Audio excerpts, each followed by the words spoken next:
भैया अन अकेडमी तो गयो। ये जितने भी एडटेक कोविड के टाइम पे फुदक रहे थे, बिलियंस ऑफ डॉलर्स का वैल्यूएशन ले रहे थे, आज उनका पसीना छूट गया। और रिसेंटली लास्ट 12 महीने में ना तो इन्हें कोई फंडिंग मिल रहा है, उनके लॉसेस कंट्रोल में नहीं आ रहे, और अन अकेडमी में तो भैया 3 इंपॉर्टेंट लोग भाग के निकल गए। सबसे इंपॉर्टेंट, अगस्त में उनका चीफ ऑपरेशंस ऑफिसर भाग गया। नवंबर में उनका सीएफओ था, जो फाइनेंस और कंप्लायंस संभाल रहा था, वो भाग गया। और 2024 में उनका को फाउंडर था, जो सीटीओ था, टेक्नोलॉजी संभालता था, वो भी रिजाइन करके भाग गया। इतने हाई लेवल के लोग अन अकेडमी को क्यों भाग के छोड़ रहे? क्या अन अकेडमी बायजूस की जैसे डूबेगा, बर्बाद होगा, सरवाइव करेगा? और अन अकेडमी इतना बड़ा बना कैसे भाई? 28,000 करोड़ रुपए का सपना कैसे देखा? 3.3 बिलियन डॉलर का वैल्यूएशन कैसे किया? वो भी 9 साल के जर्नी में। ये वीडियो में देखते हैं। वीडियो स्टार्ट करने से पहले, मैं हूं बसेश गाला, आपका बिजनेस ग्रोथ मेंटोर, आपका इन्वेस्टर, और मेरे नमस्ते स्वीकार करिए मेरे तरफ से आप सभी को। जय श्री राम, जय जिनेंद्र।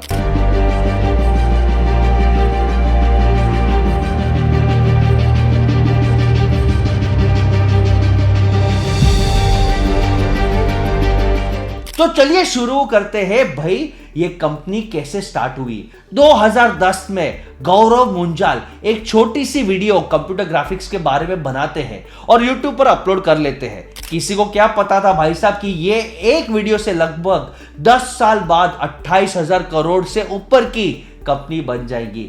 ऑफिशियली बात करते हैं तो 2015 में अन अकेडमी के कहानी पर विचार हुआ। यह था वो समय जब एक छोटी सी आइडिया ने एजुकेशन सेक्टर को बदलने का सपना देखा। हर स्टूडेंट को बेस्ट एजुकेशन प्रोवाइड करने का सपना, अफोर्डेबल तरीके से, और लास्ट माइल डिलीवरी, चाहे वो देश के किसी भी कोने में हो।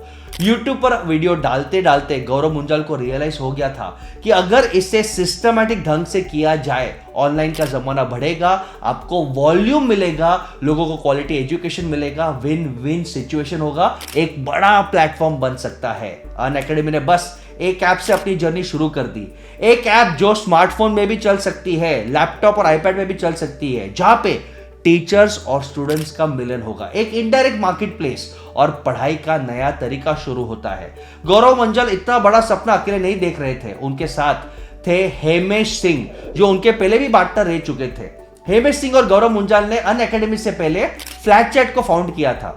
फ्लैटचैट एक रियल एस्टेट के सेक्टर में काम आने वाला ऐप था। इन दोनों ने इससे अच्छा खासा ग्रो किया, फंडिंग भी ली, और कुछ समय बाद 2014 में इसे कॉमन फ्लोर ने अक्वायर कर लिया और इनको अच्छा एग्जिट मिला, अच्छे पैसे मिले।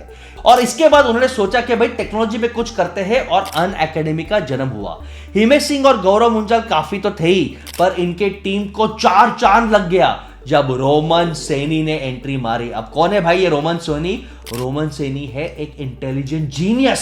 16 साल की उम्र में, ये उम्र में जब लोग एग्जाम देते, इसने एम्स क्लियर कर दिया, और इसके बाद वहां पे रुके नहीं। 21 साल की उम्र में यूपीएससी क्रैक कर लिया, आईएएस की नौकरी कर रहे थे। जब गौरव मुंजाल रोमन सैनी को मिले, उनके दोस्ती हुई, तो उन्होंने बोला भाई तुम इतने जीनियस हो, थोड़ा एंटरप्रेन्योरशिप में भी हाथ ट्राई कर लो, शायद वो भी आपको जम जाए। तो पहले तो रोमन सैनी ने अन अकेडमी पर कॉम्पिटिटिव एग्जाम के लिए टिप्स देना शुरू किया। फिर धीरे धीरे उन्हें रियलाइज हुआ कि कंपटीशन के लिए तैयारी करने में कोचिंग लेने वालों और असल में एग्जाम देने वाले बच्चों में जमीन आसमान का फर्क है। तो बस वो फर्क उन्हें दूर करना था, और अपने आईएएस की जॉब छोड़ के, वो जॉब जिसके लिए लाखों बच्चे रोज सुबह शाम लड़ते हैं, झगड़ते हैं, स्ट्रगल करते हैं, मेहनत करते हैं, उसे 1 सेकंड में छोड़ के गौरव मुंजाल और हेमेश सिंह के साथ जुड़ गए। और उसके बाद ये तीनों दोस्तों ने एक ही मिशन पे काम किया कि एजुकेशन को एक्सेसिबल, अफोर्डेबल, हाई क्वालिटी बनाना है, और खुद की कंपनी को एक यूनिकॉर्न, एक बड़ा सोच लेके बड़ा कंपनी बनाना है। उन्होंने सोचा क्यों ना ऐसे टीचर्स को जोड़ा जाए जो स्टूडेंट्स के लिए रोल मॉडल्स बन सकते हैं, जो सिर्फ किताब से नहीं पढ़ाते, बाकी इंस्पायर करते हैं, प्रैक्टिकल एक्सपीरियंस देते हैं, कुछ ऐसे इनोवेट आइडिएशन करते हैं कि एंगेजमेंट बढ़े और लोगों को पढ़ाई में दिलचस्प आए। अन अकेडमी के फाउंडर्स की सोच वक्त से बहुत ही अलग थी, बहुत ही आगे थी। इसलिए उन्होंने देख लिया था कि आने वाले टाइम में ऑनलाइन पढ़ाई, ऑनलाइन क्लासेस सब चल सकता है। पर विरोधी तो हर जगह होते। शुरुआत में चैलेंजेस आए, लोगों ने बोला ऑनलाइन कौन पढ़ता है, वो कनेक्ट नहीं मिलता, वो मजा नहीं आता, वो वाइब नहीं आता, लोग बच्चे एक्सेप्ट नहीं करते, और ना जाने क्या क्या नेगेटिविटी आई। पर दुनिया की बातें तो भाई साहब एक कान से सुनो और दूसरे ने निकाल के फेंक दो। ये तीनों दोस्तों ने यही किया, दिन रात काम किया, स्टूडेंट्स को समझाया, उन्हें डेमो दिया, अच्छा एक्सपीरियंस दिया। और वो एक्सपीरियंस के कारण जब स्टूडेंट्स ने भी समझा कि नहीं हम इसे समझ सकते हैं, उनको अच्छे रिजल्ट मिले, वो एंट्रेंस एग्जाम्स क्रैक करने लगे, तब अनअकैडमी का बिजनेस मॉडल सिद्ध हो गया। और वो इतना बढ़िया पढ़ा रहे थे, उनके सक्सेस स्टोरी इतना सारे थे कि ऐप लॉन्च के 2 साल में ही यानी 2017 तक 10 लाख से ऊपर बच्चे अनअकैडमी के साथ जुड़ गए थे। 40,000 से ऊपर क्लासेस लॉन्च हो चुकी थी और आने वाले 3 साल में यानी 2020 तक अनअकैडमी एक यूनिकॉर्न बन गया। 2022 तक कंपनी का $3.3 बिलियन, 28,000 करोड़ का वैल्यूएशन बन गया, यानी 8 साल की जर्नी में इतना बड़ा कंपनी बन गया। 2022 तक 6.5 लाख एक्टिव सब्सक्राइबर्स थे अनअकैडमी के और आज के तारीख में 1.3 करोड़ से ज्यादा यूजर्स है। 10,000 से ज्यादा एजुकेटर्स, ट्रेनर्स, मेंटर्स, फैसिलिटेटर्स इनके साथ जुड़े हैं। यानी कि सिर्फ स्टूडेंट्स का भला नहीं हुआ, लेकिन वो एजुकेटर्स जो एजुकेशन को अच्छे से कम्युनिकेट करके समझा सकते हैं, उनका भी भला हुआ।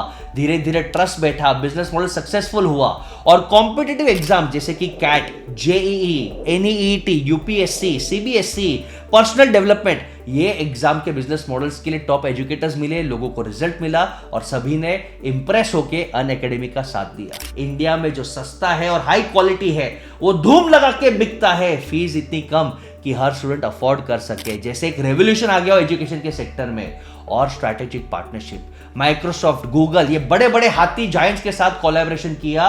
और ये तो सिर्फ ट्रेलर था, पिक्चर तो बाकी थी मेरे दोस्त, क्योंकि जब कोविड का पैंडेमिक आया तो अनअकैडमी एक लाइट हाउस, एक मिसाल बन गया था। जब स्कूल्स बंद हो गए थे तब अनअकैडमी का प्लेटफॉर्म रेडी था, तो हर स्टूडेंट को एक अपॉर्चुनिटी था कि घर बैठे बैठे वो अपने स्किल को, एजुकेशन को कंटिन्यू करे, फन के साथ, नए सोच के साथ। मिलियंस ऑफ स्टूडेंट्स ने एनरोल किया, ऑनलाइन लर्निंग को अडॉप्ट किया और अनअकैडमी ने अपने मिशन को और ज्यादा मजबूत किया और ये साबित किया कि डिजिटल लर्निंग पॉसिबल है और शायद इसका फ्यूचर है।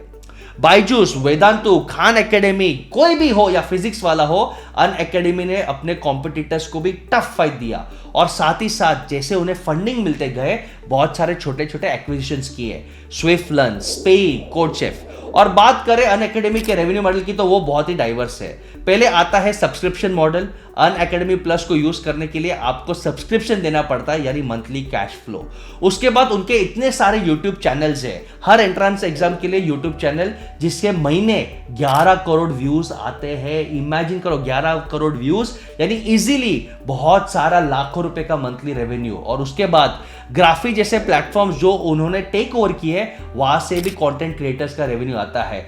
कुल मिला के रेवेन्यूज के बहुत से सोर्सेस है, बट कंपनी इस वक्त लॉस में चल रहा है और रिकवर करने के लिए ट्राई कर रहा है। लेकिन 2023 में फंडिंग विंटर आता है, नया फंड रेज नहीं होता।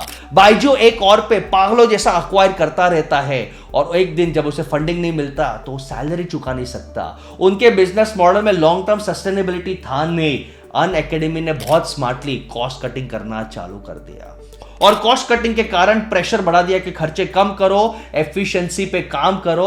और यही कारण था कि भाई अगस्त 2023 में अनअकैडमी के सीओओ विवेक सिन्हा ने अपना रेजिग्नेशन दे दिया कि यहां पे आप बहुत स्ट्रिक्ट हो रहे हो, हमें ग्रोथ नहीं दिख रहा।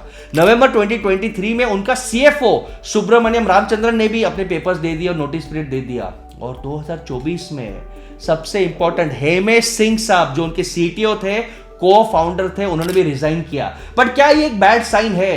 बैड साइन नहीं है, मैं आपको बताता हूं क्यों। अनअकैडमी को जैसे पता चला फंडिंग विंटर आ रहा है, उन्होंने कॉस्ट कटिंग किया।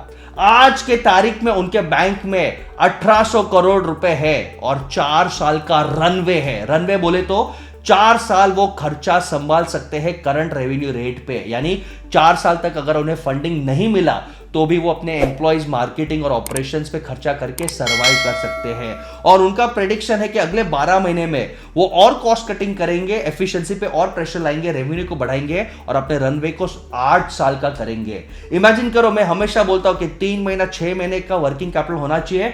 अनअकैडमी के पास आज 4 साल का है और 1 साल के अंदर 8 साल का बैकअप वो खड़ा करेंगे।